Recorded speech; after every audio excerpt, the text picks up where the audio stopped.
Hello, I'm here once again to help you for the preparation of your math test of plus 10th.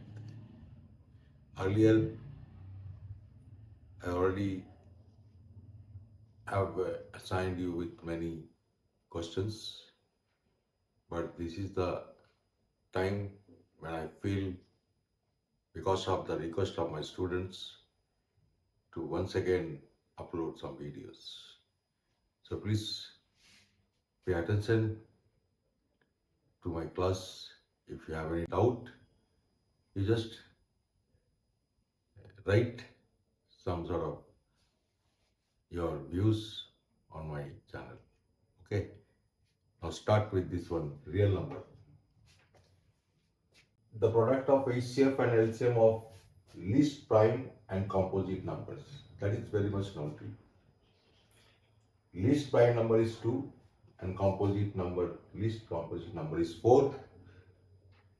Here is the option. The product of 2, that is your 8, because 2 is your prime number and composite least number is your 4. Go to the 8. This is the option, right? न्यूनतम अभाज्य तथा भाज्य संख्या का HCF तथा LCM का गुणनफल. You know, HCF of 2 and 4 is your 2.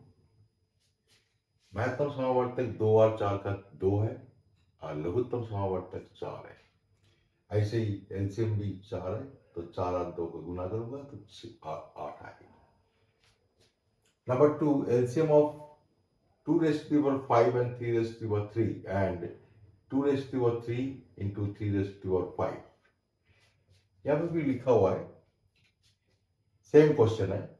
इसकी लॉसोवो आपका निकालना है.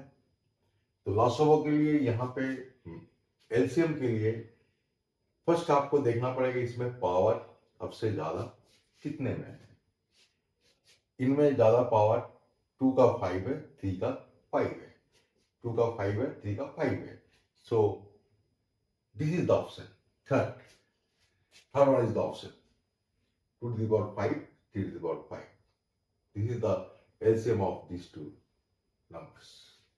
ये दो नंबर का लॉसोवो ये है कि सबसे घातांक किसकी ज्यादा है, इसकी भी ज्यादा है.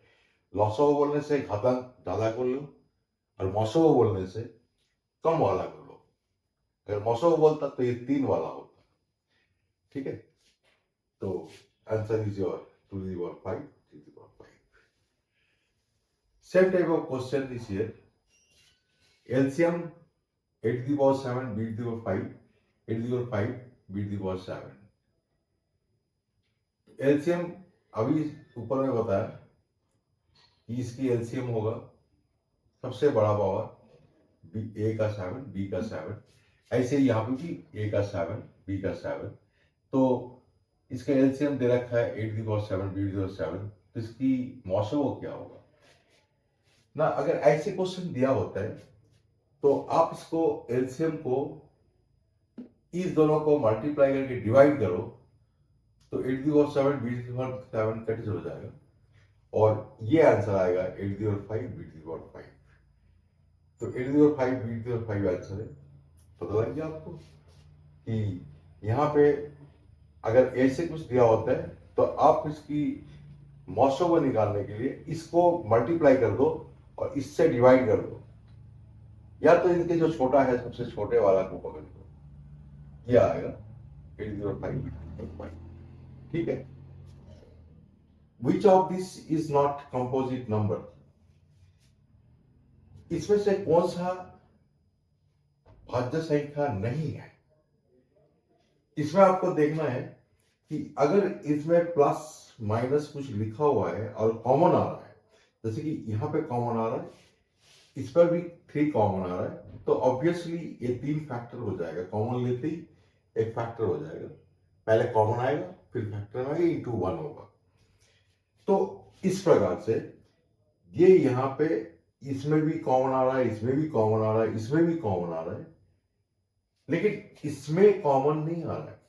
इसको अगर मल्टीप्लाई करके ऐड करोगे तो ये जो नंबर आएगा ये कंपोजिट नंबर नहीं है, ये प्राइम नंबर है 109। इसीलिए ये हमारा अब जो कौन भाज्य संख्या नहीं है, इसका आंसर हमारा ये आएगा, ये वाला थर्ड वाला ऑप्शन। क्यों? क्योंकि यहाँ पे 9 कॉमन आ जाएगा, ब्रैकेट लग जाएगा, 3 फैक्टर हो जाएगा। यहाँ पे 3 कॉमन आ जाएगा, ब्रैकेट लग जाएगा, 3 फैक्टर हो जाएगा। इसमें भी 7 कॉमन आ जाएगा, 3 फैक्टर हो जाएगा। तो अल्टीमेटली ये आपका ये वाला जो है भाज्य संख्या नहीं है। भाज्य संख्या मतलब 4 से शुरू होती है जिसकी 2 से ज्यादा गुणनखंड होती है, राइट। तो ये आपका कंप्लीट हो गया। अब हम आपको आते हैं कुछ और लेके इसी सिलसिले में देखते हैं क्या होता है। अब ये एक 313 upon 2 to the power 5 into 5 to the power 7, ये से आगे क्वेश्चन पूछते हैं how many decimals place it will terminate, कितने दशमलव प्लेस में ये गुणनखंड समाप्त होगी। तो यहां पे हमारा ये जो 2 और 5 है, इसमें तो टर्मिनेटिंग डेसिमल है, ये पूर्णतः विभाज्य होगा, लेकिन दशमलव कितना स्थानों पे लगेगा ये निर्भर करता है इन दोनों का सबसे ज्यादा घातांक यानी ज्यादा पावर के ऊपर। ये इसमें ज्यादा पावर 7 है, तो ये 7th पावर में खत्म होगा, इसकी डेसिमल खत्म होगा 7 पावर में, यानी कि 7 डिजिट के बाद इसकी 7 डिजिट आएगा। यहाँ पे डिजिट आएगा 7, 1 2 3 4 5 6 7, फिर यहाँ पे दशमलव लगेगा, यहाँ पे डिजिट होगा, यहाँ पे सारे डिजिट होगा, ये 7 होगा। ये देखना कि 2 अगर 5 है या 2 खाली है, 5 खाली है या 2 5 दोनों ही है, तो ये टर्मिनेट डेसिमल होगा। इसके अलावा कोई भी नंबर आएगा, जैसे कि मैं लिखता हूं 213 upon 2 to the power 3 into 3 square. Now you see, ये 3 स्क्वायर लिखा हूं तो ये 3 से ये विभाज्य हो जाएगा, 3 7 33 1, फिर ये 3 से डिविजिबल नहीं है।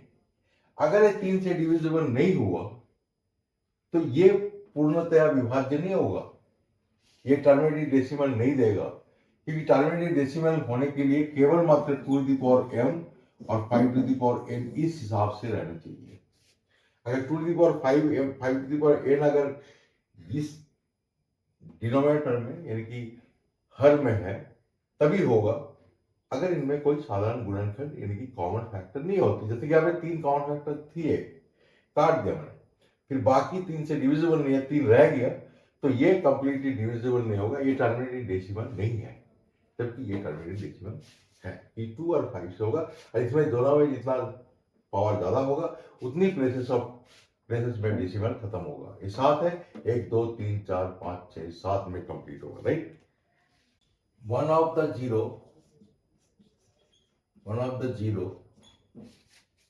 of a polynomial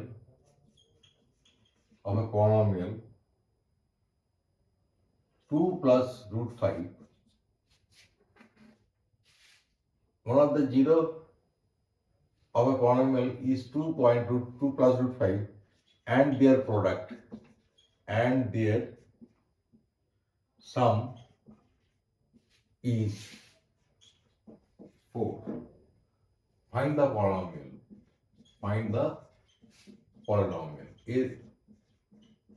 ये polynomial है, polynomial निकालना है, ये 2 नंबर का क्वेश्चन आएगा कि बोल रहे कि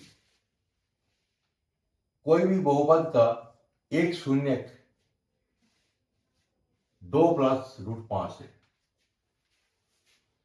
यानी कि एक 0 2 प्लस रूट 5 है और उसके सम है, उसकी योगफल 4 है, तो वो बहुपद क्या होगी ना, दूसरी 0 अदद 0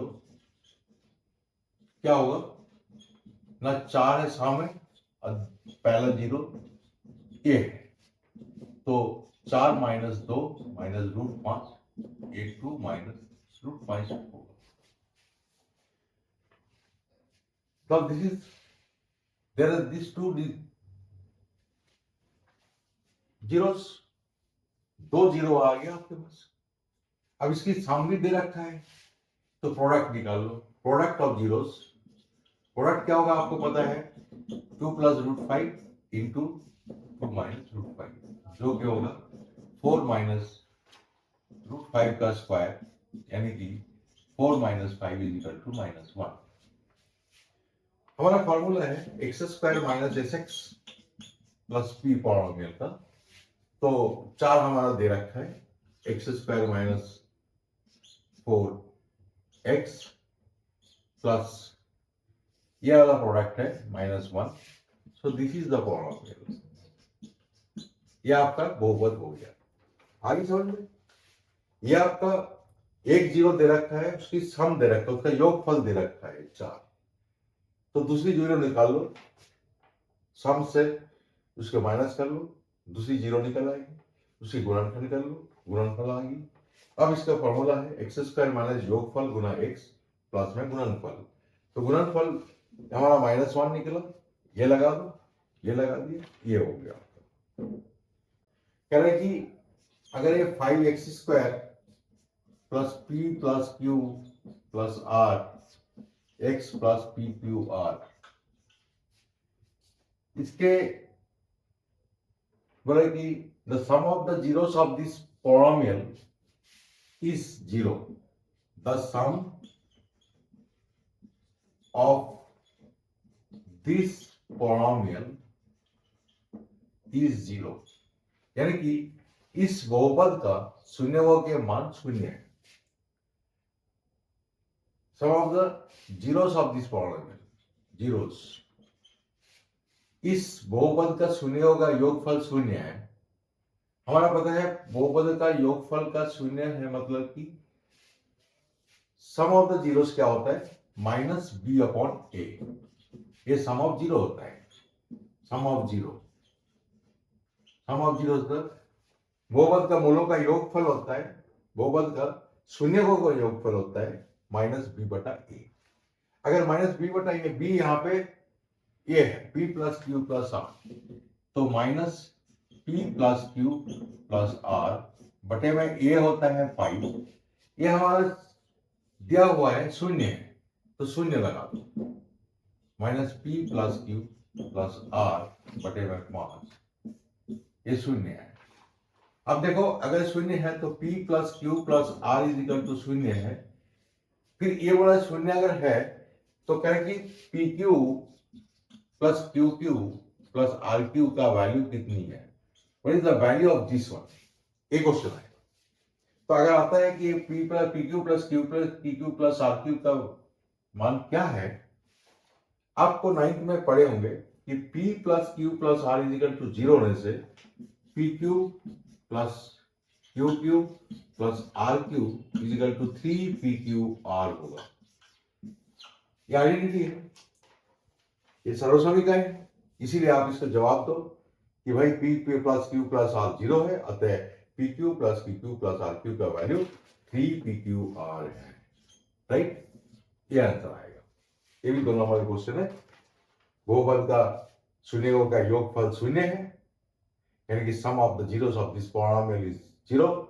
find the value of pq plus qq plus rq। pq plus qq plus rq का वैल्यू 3pqr है। क्लियर है?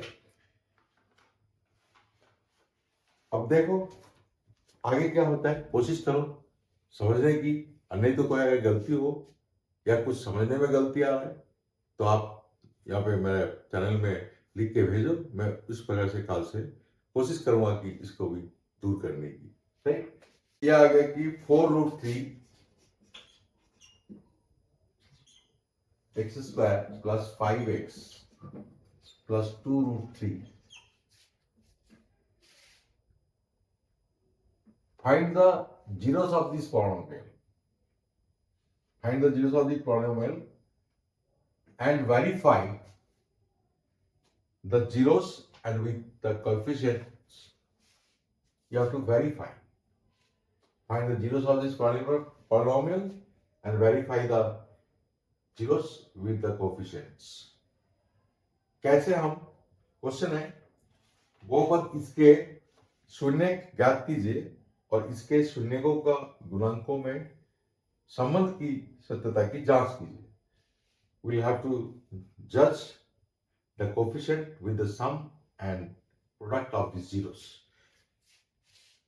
Here we have to first find out zeros. पहले हमें इसको जीरो को शून्य को निकालना है.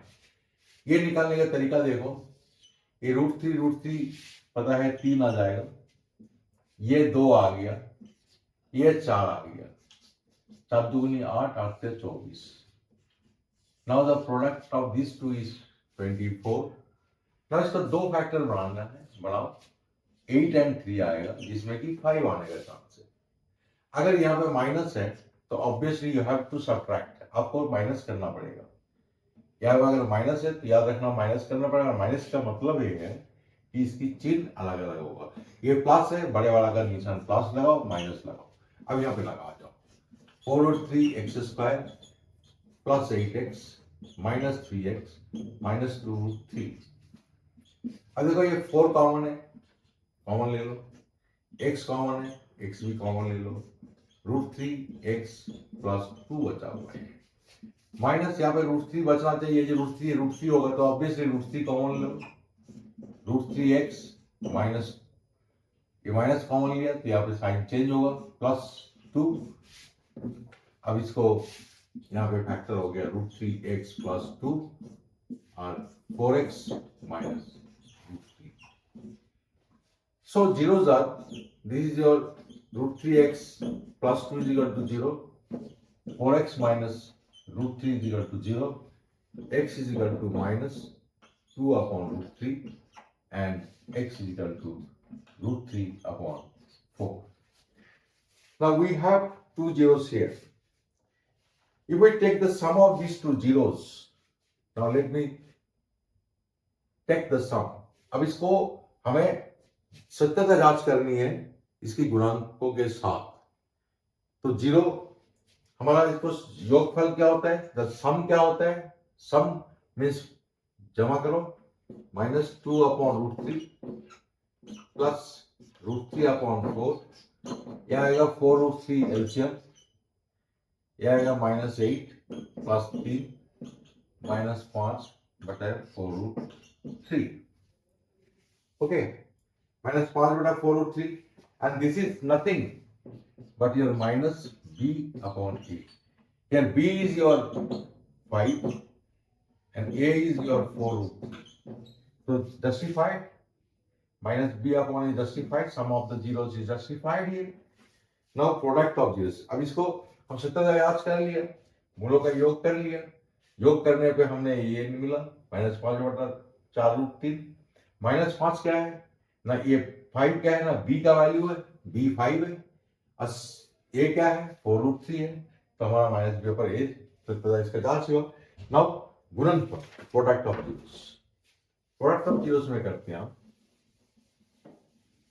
प्रोडक्ट ऑफ जीरोस में करते हैं हम -2 upon √3 into √3 upon 4. √3 cancel, 1 upon 2, यानी कि this is -1 upon 2 and c is your what, -2 upon √3 upon a is what, now 4√3. This is 4√3. Okay, so 2 are cancel, √3 cancel, 1, this is -1. तो इसकी सत्यता जांच होगी. Now it is justified. It is the relation with the coefficients and zeros. ठीक है, ये आपको समझ में आती है कि ऐसे करके इसको पहले इसको गुना करो, गुना करके इसको सॉल्व कर लो. यहाँ पे माइनस होगा तो याद रखना कि हमेशा इनमें माइनस करना पड़ेगा. और माइनस करने का मतलब है चिन्ह को अलग अलग लिखो, इसलिए चिन्ह को अलग अलग लिखा गया. जो यहाँ पे निशान होगा प्लस है तो आपको बड़े वाला का निशान प्लस देना पड़ेगा, इसलिए हमने इसको प्लस किया. फिर देखो माइनस कॉमन लिया, यहाँ पे प्लस हो गया. ये सही है. नेक्स्ट, अगर मान लो क्वेश्चन ये आता है कि हमारा ये this will never terminate as 0, ये कभी भी इसकी इकाई का अंक 0 नहीं होगा. अगर ऐसे क्या क्वेश्चन आता है तो शून्य क्यों नहीं होगा ना, शून्य इसलिए नहीं होगा कि 2 into 3 whole to the power n लिखो, फिर 2 to the power n into 3 to the power n लिखो ना। जीरो होने के लिए यहाँ पे 2 इंटू 5 होना चाहिए तभी जीरो आएगा, राइट। कोई भी 5 फैक्टर नहीं है, there is no factor as 5, तो 5 नहीं है, therefore it will never terminate with 0। ये जीरो से टर्मिनेट नहीं होगा कभी भी, क्योंकि यहाँ पे कोई भी फैक्टर 5 नहीं है। 5 होता 2 है, 5 होगा तभी जीरो आएगा। अगर 5 हो 2 नहीं हो फिर भी जीरो नहीं होगा, राइट। तो ये टर्मिनेट कैसे होगा ना, ये खाली 6 में ही टर्मिनेट होगा, क्योंकि 6 का जितनी भी मल्टीपल आप लाओ उसमें हमेशा यूनिट डिजिट 6 आते रहेगा, राइट। इसलिए इसकी टर्मिनेटिंग जो नंबर आएगा वो 6 आएगा, हमेशा एंड डिजिट 6 निकलेगा, क्योंकि 6 की पावर 1 ये भी 6 है, 6 का 2 ये भी 36 है, 6 है, 6 का 3 ये भी 216 ये भी 6 है, तो ये हमेशा 6 देगा, इसीलिए ये हमेशा इसकी जो है 6 से आएगा। अब रियल नंबर में क्वेश्चन आएगा, you have to prove this is an irrational number. ये एक अपरिमेय संख्या, तो आपको पता है कि इस क्वेश्चन में हमेशा दे देता है it will be given the root 3 is an irrational number. Now you have to prove 1/2 minus root 3 is an irrational, यानी कि 1/2 minus root 3 एक अपरिमेय संख्या है। कैसे प्रूव करूंगा? मान लेता हूं ये एक परिमेय संख्या है p/q में, let it be a rational number in the form p/q, जहां पे p and q are co-prime and q is not equal to 0। Hindi में आपको बोलना पड़ेगा पी क्यू सह अभाज्य संख्या है, पी क्यू सह अभाज्य संख्या है और क्यू शून्य के बराबर नहीं है। फिर आपको ये करना है, इसको 2 minus root 3 upon q upon p करो, फिर इसको 2 माइनस क्यू अपॉन पी को ले आओ, रूट 3 को इधर ले जाओ। अब इसको सीधा सीधा नीचे वाला है कि एलसीएम ले लो, take LCM 2p minus q. अब p एंड q और को प्राइम, p q सह अभाज्य संख्या है, अतः a एक परिमेय संख्या है, इट इज रैशनल नंबर। ये एक परिमेय संख्या है लिखो, क्योंकि p minus 2p minus q upon p is a rational number. ये 2p minus q upon p एक परिमेय संख्या है, परंतु रूट 3 अपरिमेय संख्या दिया हुआ है, ये हमारा it is a contradiction, it is a contradiction with our assumption, ये हमारा मान्यता को विरोध करता है, अतः लिखना पड़ेगा ये 1/2 माइनस रूट 3, 1/2 माइनस रूट 3 एक अपरिमेय संख्या है, इट्स एन इरेशनल नंबर। ठीक है, ऐसे क्वेश्चन आएगा।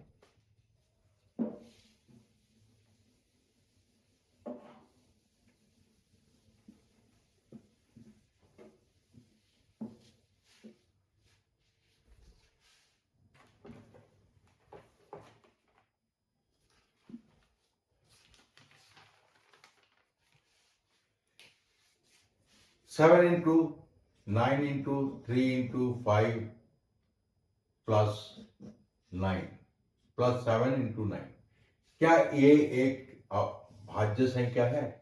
Is it a composite number? Question आएगा, कंपोजिट नंबर भाज्य संख्या है, भाज्य संख्या, क्या ये भाज्य संख्या है? Yes, it is a composite number. Why?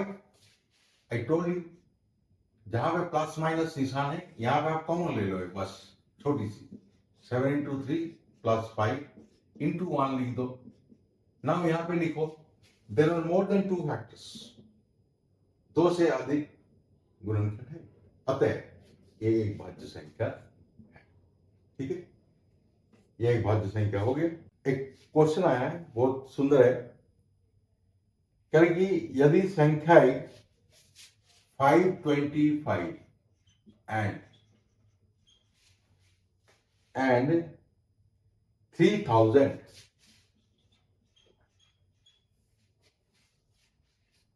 listen to me very carefully, ये दो number, these two numbers are divisible by, ये नंबर डिविजिबल है, ये दोनों नंबर इससे विभाज्य है। 3, 5, 25, 15, 75 से ये विभाज्य है। These two numbers are divisible by 3, 5, 15, 25 and 75. Now the question is, what is the HCF of these two numbers? ये दो नंबर का HCF यानी कि मौसवो क्या है? मौसवो क्या है? देखो मौसवो और HCF है highest common factor. Now these two numbers is divisible by highest this factor. This is the factor which is dividing that. This is the highest common factor of both this number. Therefore, the HCF of these two number और मौसवो ये दो number का है 75। ये मौसवो हो गया। 525 और 3000 यानी कि ये दो नंबर 3, 5, 15, 25, 75 से भाज्य है, पूर्णतः विभाज्य है। If these two numbers are divisible by these numbers, so the highest factor is your 75. Highest common number is your 75. So HCF of these two number is 75. Clear? ये ध्यान रखेंगे। HCF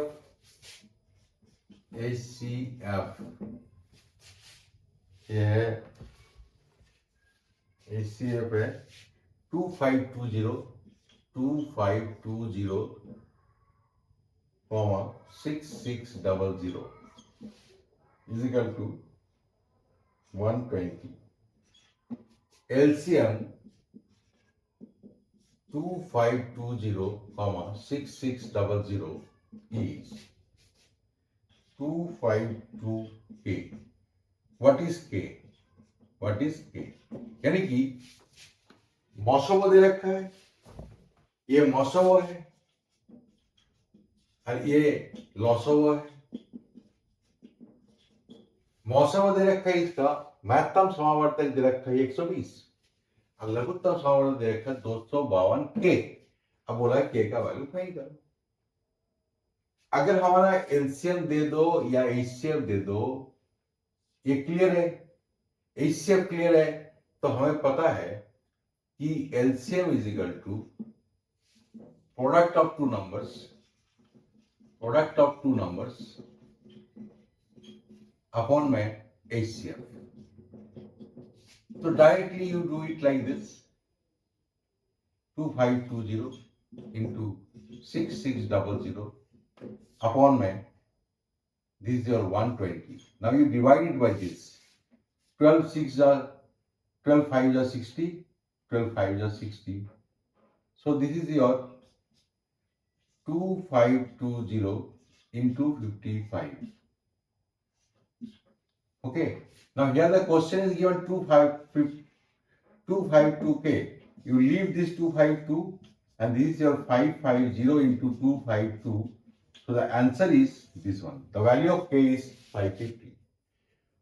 यहाँ पे K का वैल्यू पूछा था, आपने इसकी दोनों को मल्टीप्लाई करके इसे डिवाइड कर दो और देखो कि यहाँ पे जो गिवन है उसको साइड कर दो, बाकी इसको एक जगह कर दो, ये आपका K का वैल्यू है, राइट?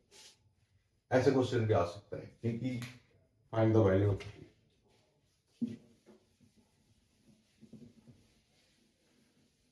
अब हम थोड़ा बहुपद की तरफ यानी कि पॉलिनोमियल की तरफ बढ़ते हैं और जरा कोशिश करते हैं पॉलिनोमियल के कुछ तरीके बताने के लिए। फर्स्ट ऑफ ऑल, पॉलिनोमियल हमारा जितनी भी क्वेश्चन आती है ये द्विघात पॉलिनोमियल से आती है। पहले मैं आपको ग्राफ एक बता दूं, ये ग्राफ है। अगर ये ऐसे ग्राफ देता है, a x square plus b x plus c देता है, ये पॉलिनोमियल है। तो यहाँ पे ए का वैल्यू कभी भी पूछ सकता है, ये क्या हो सकता है, ये नेगेटिव इंटीजर है, ये पॉजिटिव इंटीजर है, ये रैशनल नंबर है। ये अगर कुछ ऐसा पूछता है, अगर ग्राफ ऐसे करके नीचे से ऊपर की तरफ उठता है, याद रखना नीचे से ऊपर की तरफ अगर उठता है तो याद रखना ए इज ऑलवेज नेगेटिव होगा, ए इज लेस देन 0। यानी कि यहाँ पर आपको ऑप्शन में आंसर होगा, ऑप्शन देगा, वहां पे लिखा रहेगा ए ऋणात्मक है, ऋणात्मक पूर्ण संख्या, तो ये ऋणात्मक आंसर देना, नेगेटिव होगा, ये पॉजिटिव नहीं होगा। अगर आपका ग्राफ ऐसा है तो ये यहाँ पे ये x square plus b x plus c इसकी कोऑर्डिनेट इक्वेशन का ये पॉजिटिव है। अगर ये ऊपर से नीचे जाएगा तो ये पॉजिटिव है, अगर नीचे से ऊपर जाएगा तो ये नेगेटिव है। ये याद रखना, ये नेगेटिव होगा और ये पॉजिटिव होगा। ग्राफ देख के आपको ऑप्शन में एक नंबर का क्वेश्चन आ सकता है। अगर ये बोलता है, याद रखना कि नीचे से अगर ऊपर उठ रहा है तो ये हमेशा नेगेटिव होगा कंडीशन है, और ये अगर ऊपर से नीचे आ रहा है तो ये हमेशा पॉजिटिव होगा। ये इज ग्रेटर देन 0। ये हो गया पॉलिनोमियल के सबसे पहला द्विघात पॉलिनोमियल के बारे में बात आ गया। अब हमें पता है कि द्विघात पॉलिनोमियल में हमारा दो कई फॉर्मूला है कि sum of zeros minus b upon a, sum of zeros होता है माइनस बी अपॉन ए, मूलों का योगफल, मूलों के योग। जल्दी जल्दी लिखता हूं, थोड़ा कोशिश करना, तकलीफ उठा के पहले देखना। प्रोडक्ट ऑफ जीरोस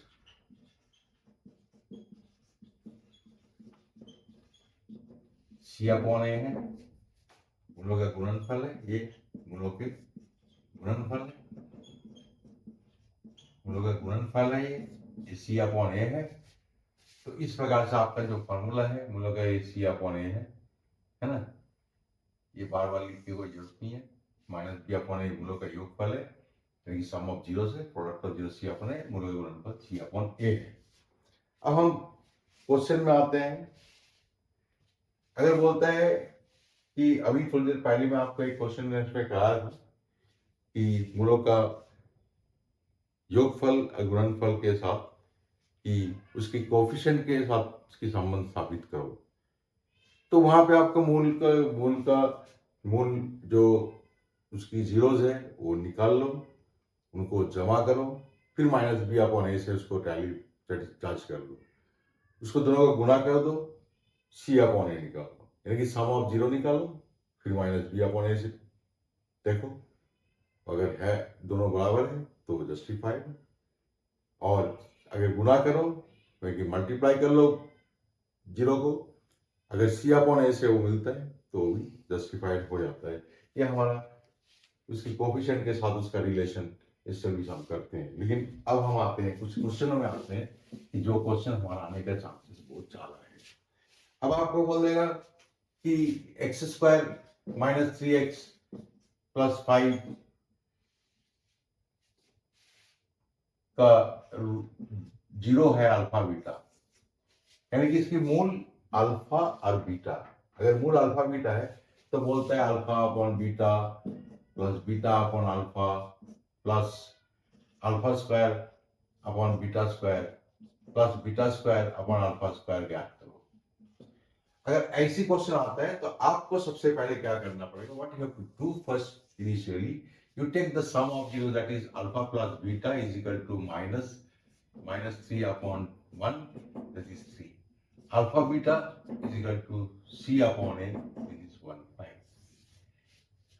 ये निकालने के बाद इसका सीधा सीधा करो, डायरेक्ट करो, एलसीएम ले लो, अल्फा बीटा यहाँ पर आएगा alpha square plus beta square, यहाँ पर आएगा अल्फा स्क्वायर बीटा स्क्वायर, यहाँ पर आएगा alpha two the power 4 plus beta two the power 4, right.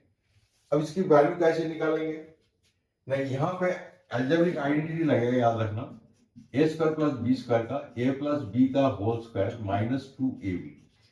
ये हमारा क्योंकि सम ऑफ जीरो में अल्फा प्लस बीटा होता है और प्रोडक्ट ऑफ जीरो में अल्फा बीटा होता है, इसीलिए इसकी फॉर्मूला लिखवा अल्फा प्लस बीटा का whole square minus 2 alpha beta upon में अल्फा बीटा। यहाँ पे स्क्वायर है तो alpha square plus beta square का whole square minus 2 alpha square beta square लिखो अपॉन में अल्फा स्क्वायर बीटा स्क्वायर लिखो। Now once you will get the value of this one here, तो you can put it directly here. तो now see alpha beta 3 है, 3 का square कर दो, minus 2 into alpha beta 5 है, 5 कर दो अपॉन में अल्फा बीटा 5 यहाँ पे लिख दो, प्लस यहाँ पे देखो 3 3 9, 3 9 माइनस 10 माइनस 1 आया, तो ऑब्वियसली इसकी वैल्यू माइनस 1 का होल स्क्वायर आएगा, माइनस 2 इंटू यहाँ पे 5 का स्क्वायर आएगा अपॉन में 5 का स्क्वायर। अभी आएगा 9 minus 10 minus 1 upon 5 plus 1, 5 5 of 25 minus 50 upon 5. So ultimately we are having minus 1 upon 5 minus 49 upon 5. So this is your 50 minus 50 upon 5. So this is minus 10. ये आपका आंसर आएगा। इसकी पूरा इस टाइप का क्वेश्चन अगर आता है तो आप इसको सबसे पहले इसको ए आइडेंटिटी याद रखना, ये काम में आएगा आपको कि आइडेंटिटी से आपका यहाँ पे अल्फा प्लस बीटा मिल जाएगा, अल्फा बीटा मिल जाएगा। कभी क्यूब भी आ सकता है, अगर क्यूब आता है तो वहां पे भी आपको एक फॉर्मूला यूज करना पड़ेगा कि ए क्यूब प्लस बी क्यूब का, that means alpha cube plus beta cube को पारे में लिखेगा कि ये अल्फा प्लस बीटा वही सम ऑफ जीरोस आएगा माइनस प्रोडक्ट ऑफ जीरोस आएगा इनटू अल्फा प्लस बीटा, ये फॉर्मूला लगा देना ताकि ये यहाँ पे वैल्यू पुट करो, यहाँ पे वैल्यू पुट करो, यहाँ वैल्यू पुट करो, यहाँ से निकाल लो अल्फा प्लस बीटा और फिर इसको सॉल्व कर लो। ठीक है, कह रहे कि if the zeros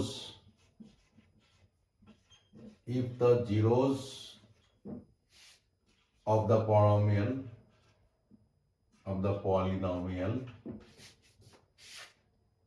if the zeros of the polynomial x square plus px plus q are double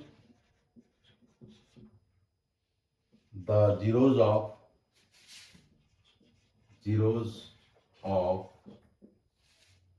2x square minus 5x minus 3, find p and q, find p and q। कि यदि बहुपद हिंदी भाषा के लिए आप भी ज्यादा ध्यान करो, बहुपद x square plus P x plus Q के शून्य बहुपद 2x square minus 5x minus 3 के शून्य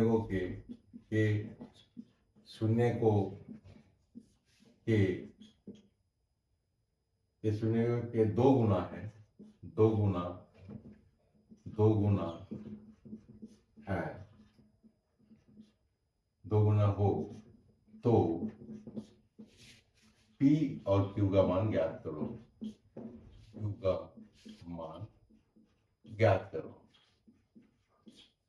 ठीक है, ये क्वेश्चन कह रहा कि इससे पॉलिनोमियल का जीरो जो है, इस पॉलिनोमियल का जो जीरो है, यानी कि इस बहुपद का जो शून्य है, ये इस बहुपद का दुगुना, शून्य के दुगुना है, इस पॉलिनोमियल का जीरोस का डबल है।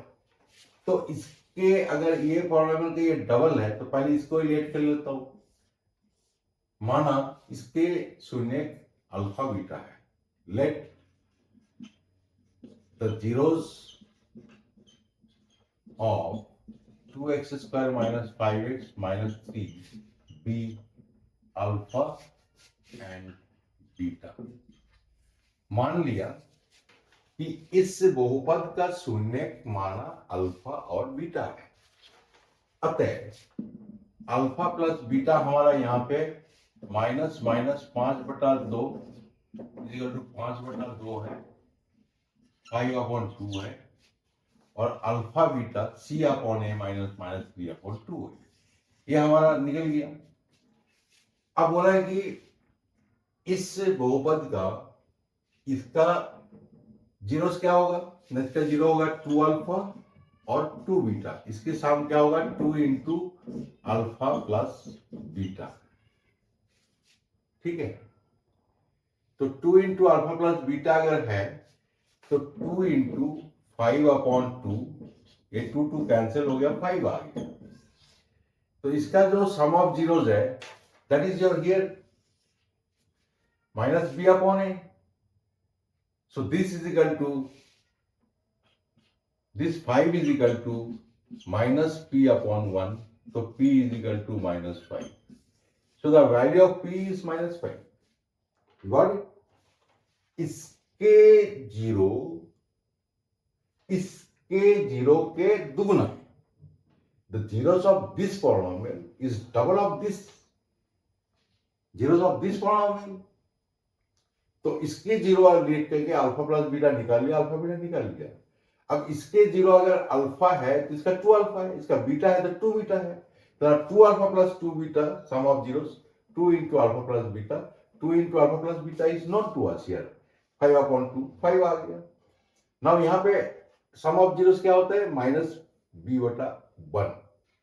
तो this is minus b upon 1, तो minus b upon 1 is equal to, we have got it 5, sum of zeros is 5, so this is p is equal to 5. Similarly product of zeros यानी कि गुणों का गुणनफल क्या है, 2 alpha into 2 beta, this is 4 alpha beta. तो 4 into alpha beta is your what, alpha beta is your minus 3/2, minus 3/2, 2 cancel, 2 minus 6. Now here we have this minus 6 is equal to C upon A, मतलब Q upon 1. So Q is equal to minus 6. So the answer is P is equal to minus 5 and Q is equal to minus 6.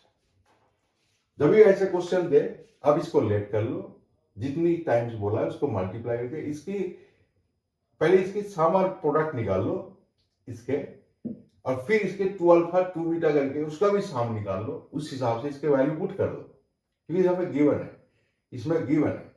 फिर उसको minus b upon ए पे ले जाओ, सी upon ए में ले जाके वहां पे पुट कर दो, क्या आंसर आ जाएगा, ठीक है। नाउ मैं कह सकता हूं कि बहुत ही इंपॉर्टेंट क्वेश्चन के रूप में अभी मैं 2 क्वेश्चन लिखवाऊंगा, और ये 2 क्वेश्चन को आप जरा ध्यान से नोट करना, क्योंकि इसमें थोड़ी सी अपना उपस्थित बुद्धि लगेगी कि ये कहना क्या जाता है क्वेश्चन में।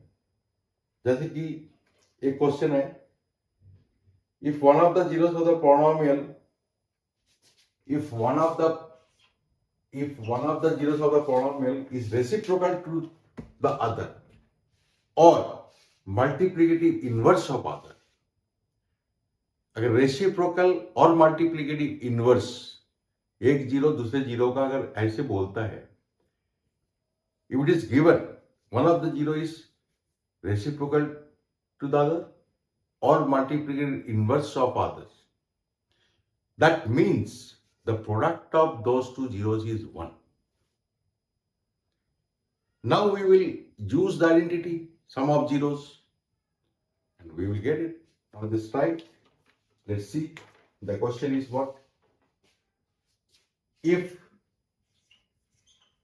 one of the zero of polynomial kx square, k plus 1,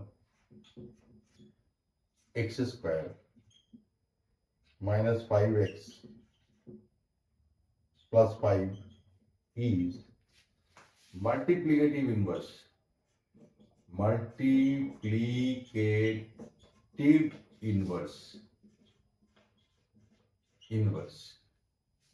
I don't know whether it is clearly visible to you or not, but please, I'm just explaining, uttering clearly this question. If one of the zero of polynomial this is multiplicative inverse of other, or we can say reciprocal to others, then Find the zeros. Find the zeros of kx square minus 3kx plus 9. Find the zeros of kx square minus 3kx plus 9. If one of the zero of polynomial this is multiplicative inverse of other, then find the zeros of this polynomial. यानी कि यदि इस बहुपद का एक शून्य दूसरे शून्य का अगर ये द्विघात समीकरण के शून्य दूसरे गुणन प्रतिलोम है, गुणन प्रतिलोम, अगर गुणन प्रतिलोम बोलता है तो ये वो क्वेश्चन बोलता है कि दोनों शून्य को गुणा करने पे इसकी वैल्यू 1 आएगा, क्योंकि इसका मतलब अगर एक अल्फा है तो दूसरा 1 अपॉन अल्फा होगा। एक अगर अल्फा है तो दूसरा 1 अपॉन अल्फा होगा। इसको बोलता है प्रतिलोम, गुणन प्रतिलोम।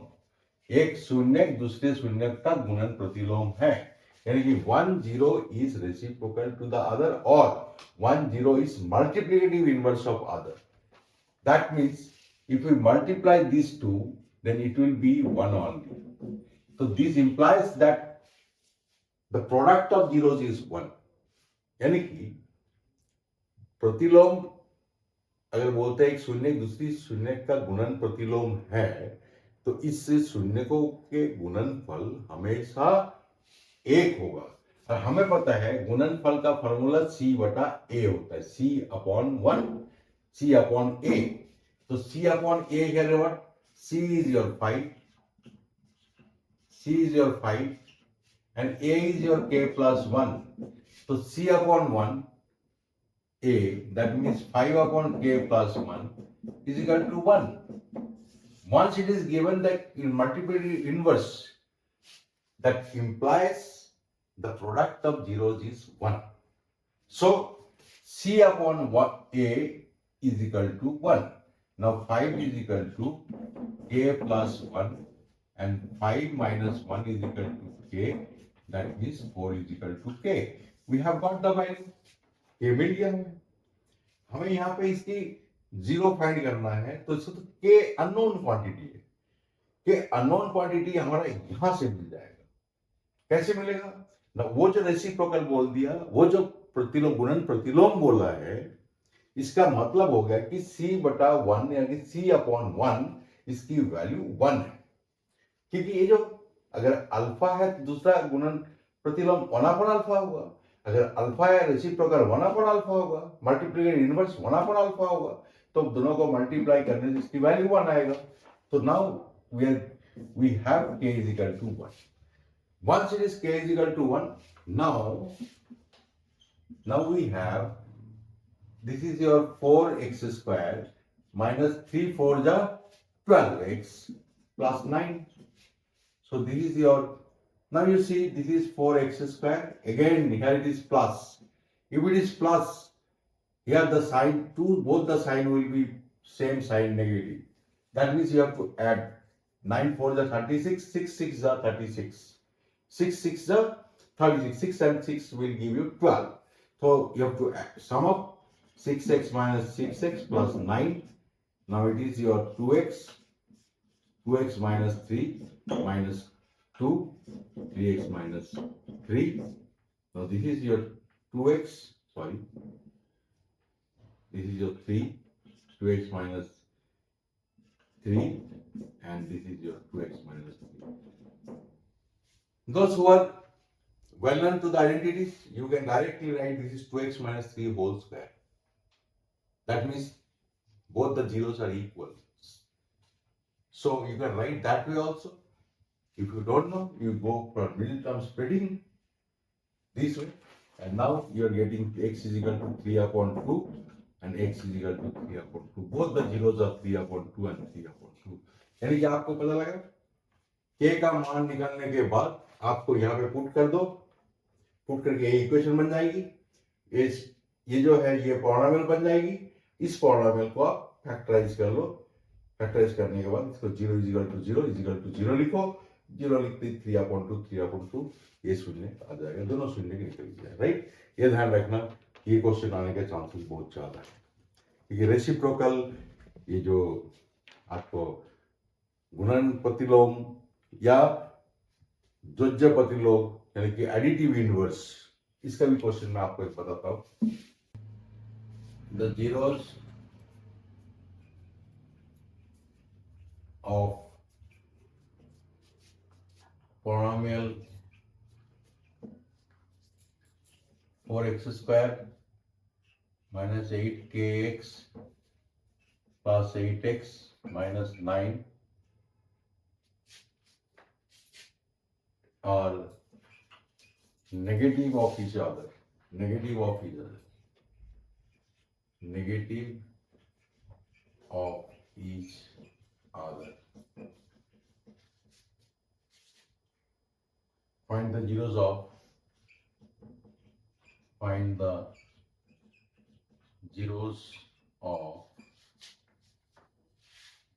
and the zeros of kx square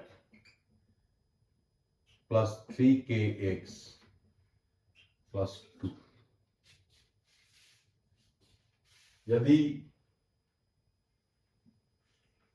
यदि द्विघात बहुपद 4x square plus 8kx plus 8x minus 9 का एक शून्य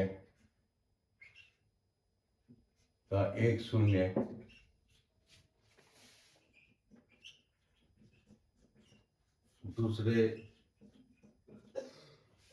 से ऋणात्मक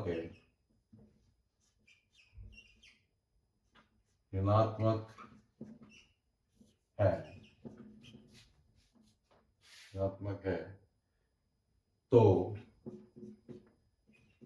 बहुपद kx square plus 3kx plus 2 का शून्य ज्ञात करो,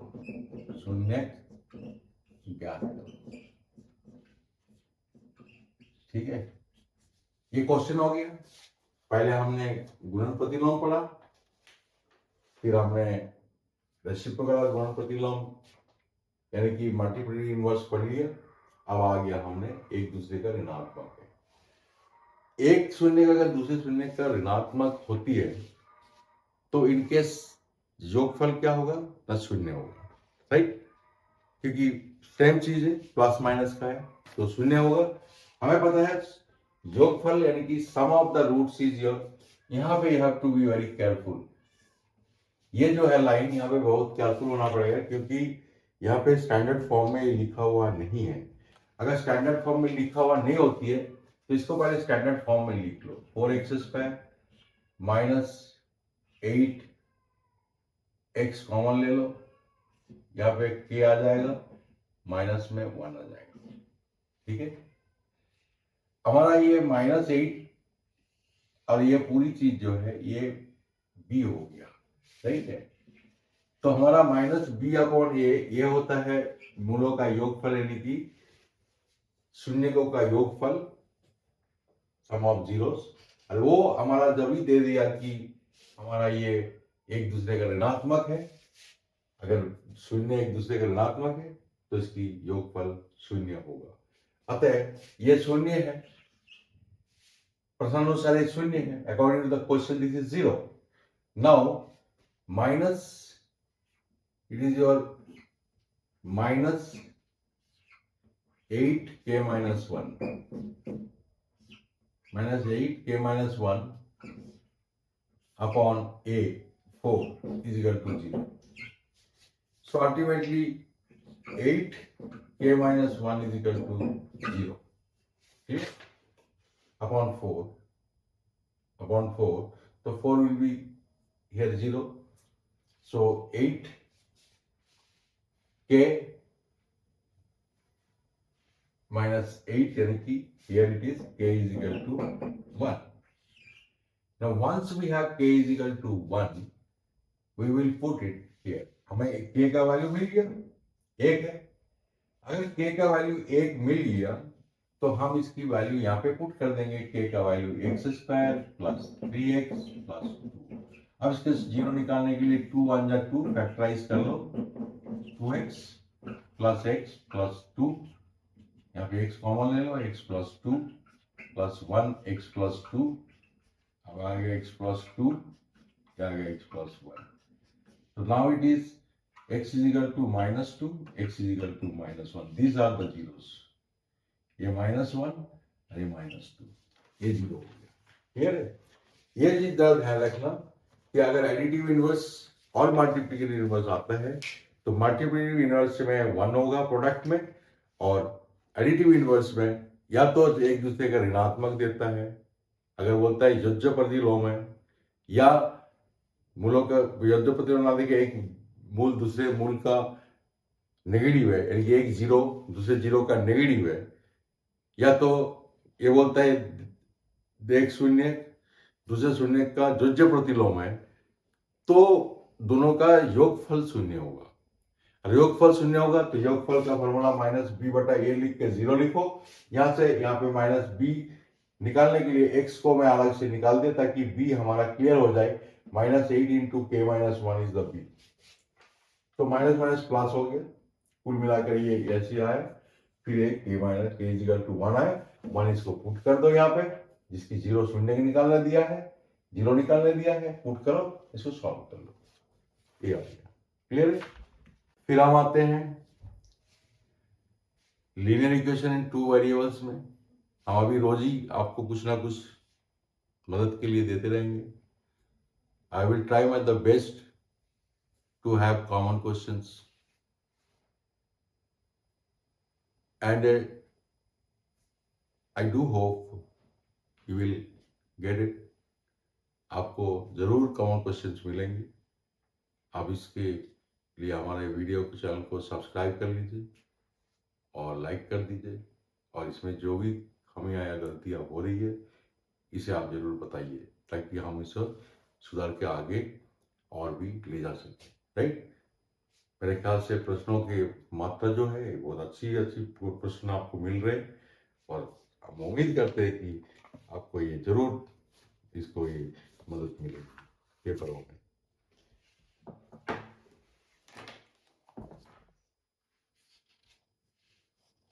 अगर ये 25 2n माइनस 9 2n करके देता है और बोलते हैं ये विभाज्य होगा, इट इज डिविजिबल बाय, मान लो बोलता है कि नंबर ऑप्शन देता है 16 से डिविजिबल है, 34 से डिविजिबल है, ये बोथ 16 एंड 34 से डिविजिबल है, और देता है 15 से डिविजिबल है. If this is divisible by 16 और 34 और 16 और 34 बोलता है तो आप ध्यान रखना, इसको कुछ मत सोचना. ये सोचना कि 25 की स्क्वायर है, 25 स्क्वायर है, माइनस 9 का स्क्वायर है. ये आपको पता है कि a plus b into a minus b का आइडेंटिटी यहाँ पे इस्तेमाल होता है. तो 25 प्लस 9 इंटू 25 माइनस 9 होगा, जो कि 34 इंटू 16 होगा, यानी कि 16 और 34 this is divisible by both. ये वाला आंसर होगा. राइट? ये जरा ध्यान करना. ये क्वेश्चन दिमाग में आ गया तो मैं आपको तुरंत बता दिया. हो सके कि आपका प्रश्न पेपर में ये आए तो आप जरूर इस पे लाभवान होंगे. एक और सवाल आ गया मेरे दिमाग में. अगर आपको ऐसे करके एक ग्राफ देता हूं मैं और बोलता हूं कि ऐसे ऐसे ऐसे करके देते हैं और बोलते हैं इसको जीरोज, इसका कितना नेगेटिव जीरोज है, कितने ऋणात्मक शून्य है इस ग्राफ का. मान लो इसको लिख देता हूं y is equal to px. अगर ये y is equal to px का ये ग्राफ है, अगर मान के चलो ये अगर ग्राफ है, तो मैं आप पूछना इसके ऋणात्मक नेगेटिव जीरोज कितने हैं. Negative zeros, just try to follow me. ऋणात्मक शून्य क्या कितने हैं? तो ऋणात्मक शून्य बोलने से ये ऑरिजिन है, ये नेगेटिव 1 हो गया, 2 हो गया, 3 हो गया। तो यहाँ पे वैल्यू आएगा नेगेटिव एक्स का कोई भी वैल्यू आएगा, कॉमा 0, ये भी नेगेटिव, मान लो लेट से नेगेटिव 1,0 आएगा, ये मान लो नेगेटिव 2,0 आएगा, नेगेटिव 4,0 आएगा। तो नेगेटिव 0 कितना है? 3 है।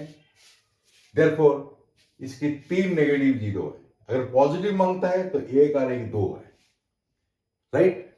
ये भी ध्यान रखना कि ये आपका अगर पॉलिनोमियल का ग्राफ है, अगर ये बोलता है शून्य यानी कि 0 शून्य, कितना शून्य का ऋणात्मक शून्य? ऋणात्मक शून्य बोलने से ये जो एक्स एक्सिस का जो नेगेटिव जो एक्सिस है इधर, यहाँ पे कितने पे कट के जा रहा है? This is intersecting at 3 distinct points, so there are 3 zeros, 3 negative zeros है, इसके 3 ऋणात्मक शून्य है। ये बात जरा ध्यान करना, ये भी एक नंबर में क्वेश्चन आ सकता है। अगर ये कहता है कि 2x + 3y + 7, और ये बोलता है कि इसके एक और लीनियर इक्वेशन लिखो ताकि ये दोनों संपाती हो, राइट?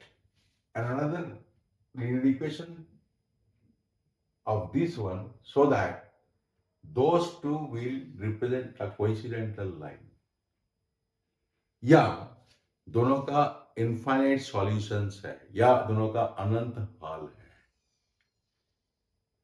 दोनों का इनफाइनाइट सॉल्यूशन है या संपाती रेखाएं है। हिंदी में बोलता है संपाती रेखाएं, इंग्लिश में बोलता है कोइंसिडेंटल लाइंस, और इसी का बोलता है कि इनफाइनाइटली मेनी सॉल्यूशंस। तो ऐसे एक और इक्वेशन लिखनी है जिसमें इसकी इनफाइनाइट मेनी सॉल्यूशंस होगा। तो हमें पता है इनफाइनाइटली मेनी सॉल्यूशंस के लिए, अनंत हल के लिए, इसके जो a1/a2 बराबर होता है, b1/b2 बराबर होता है, c1/c2 बराबर होता है, किसी से भी मल्टीप्लाई कर दो।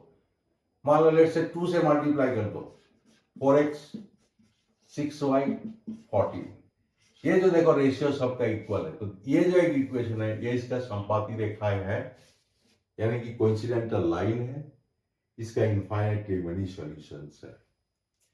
अगर बोलता है एक लिखो, इक्वेशन लिखो जो इसका इंटरसेक्टिंग यानी कि एक अद्वितीय हल है, यूनिक सॉल्यूशन है, एक अद्वितीय हल है, या बोलता है प्रतिच्छेदी रेखाएं दिखाएगा, या तो बोलता है इंटरसेक्टिंग लाइन दिखाएगा। तो आपको क्या करना है, ये दोनों का रेशियो a1/a2 3x लिख दो। यहां पे कुछ ऐसे लिखो ताकि इसकी रेशियो कभी भी बराबर नहीं होगा।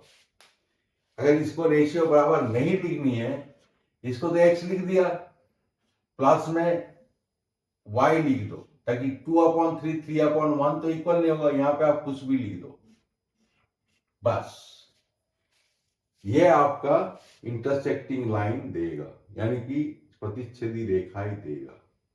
प्रतिच्छेदी रेखाएं देने के लिए इसके अनुपात दोनों को बराबर मत करना। 2/3 हो गया, 2/3 हो गया, तो 3/1 इक्वल नहीं है, तो ये इंटरसेक्टिंग लाइन है, यानी कि प्रतिच्छेदी रेखाएं है। इस टाइप का क्वेश्चन आएगा तो ध्यान रखना, रेशियो इक्वल नहीं होगा। इस प्रकार से इक्वेशन ऐसे लिख दो जिसमें रेशियो इक्वल नहीं है। क्लियर है? अब देखो लीनियर इक्वेशन का स्टेटमेंट का और कुछ क्वेश्चन कराने की कोशिश करूंगा, लेकिन अभी थोड़ा और देता हूं। आप भी बोर हो रहे होंगे, बहुत देर से क्लास ले रहा हूं, लेकिन अभी मैं देता हूं। जैसे कि 152x को सॉल्व करो, 152x -378y is equal to let's say -74। ये और एक इक्वेशन है 378 minus, my pens are not also working, 378x plus 152y is equal to minus 604.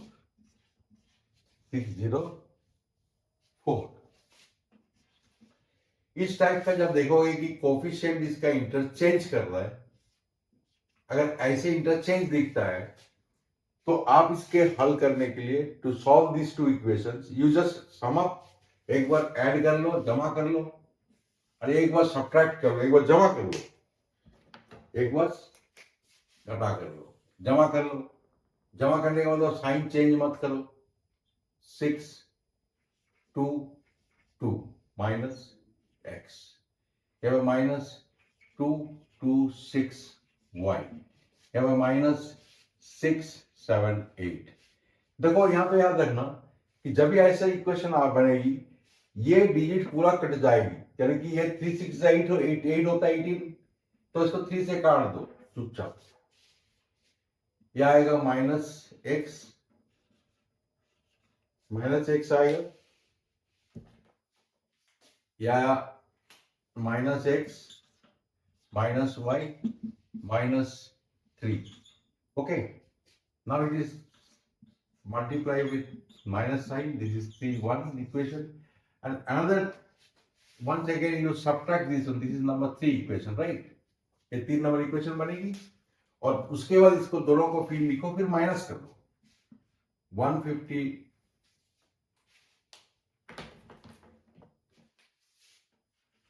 152 x minus 378y is equal to minus 74. This is your minus 378x plus 152y is equal to minus 604. Now here plus minus plus. Sum of 530x. This is your 0. 530x y minus. This is your minus plus 530. You see the same thing happens here. Here also it will get cut, cancelled. X minus y is equal to 1. Okay, this is number 4 equation. Now once we have this one, x plus y is equal to 3.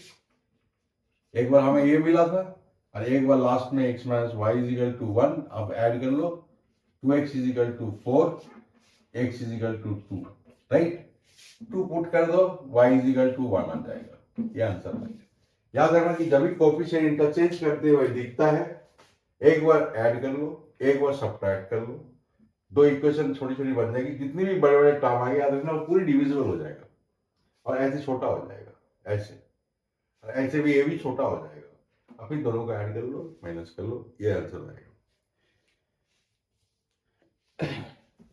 यहाँ पे एक question आपको मैं बहुत मन लग रहा कि ये भी आप करके दिखाऊं आज जाते जाते, ताकि अभी तो मैं रोज ही तकरीबन आपको कुछ ना कुछ देते रहूंगा, ताकि आप तैयारी करते रहेंगे मेरे साथ साथ।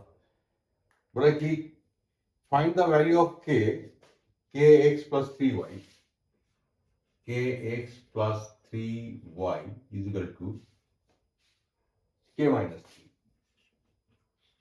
And next one is your 12x plus ky is equal to k. Now you first try to listen to me. इसको क्वेश्चन को क्या करने वाला सुनो। कह रहा कि find the value of k for which this two equations will have no solution. क्या कह रहा हूं कि k का वो मान ज्ञात करो जिसके लिए इन दोनों समीकरण का कोई भी हल नहीं होगा। या तो बोलेगा ये दो समीकरण समांतर रेखा दिखाएगा, they will represent parallel lines, that means parallel lines का कोई सॉल्यूशन नहीं है। अब सॉल्यूशन नहीं होने का कंडीशन हमारा क्या है ना, a1/a2 आता है, इज इक्वल टू b1/b2 आता है, a1/a2 है ना, is equal to B1 upon B2 आता है, is not equal to C1 upon C2 आता है। यानी कि ये हमारा क्या बोलता है क्वेश्चन में, कितनी मात्रा हो सकती है, देखो के का वो मान ज्ञात करो जिसके लिए ये दोनों समीकरण का कोई भी हल नहीं है।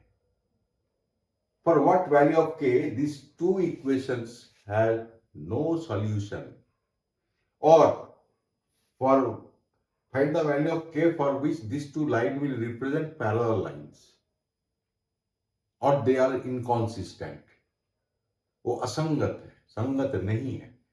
अगर संगत नहीं है बोलते तो ये कंडीशन है, आप उसको पुट कर दो, k upon 12 is equal to 3 upon k is equal to k minus 3 upon k।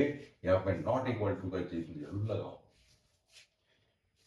Now देखो इसकी क्यों एक क्वेश्चन आता है कि इसको आप सॉल्व करो, ये आएगा k अपॉन 12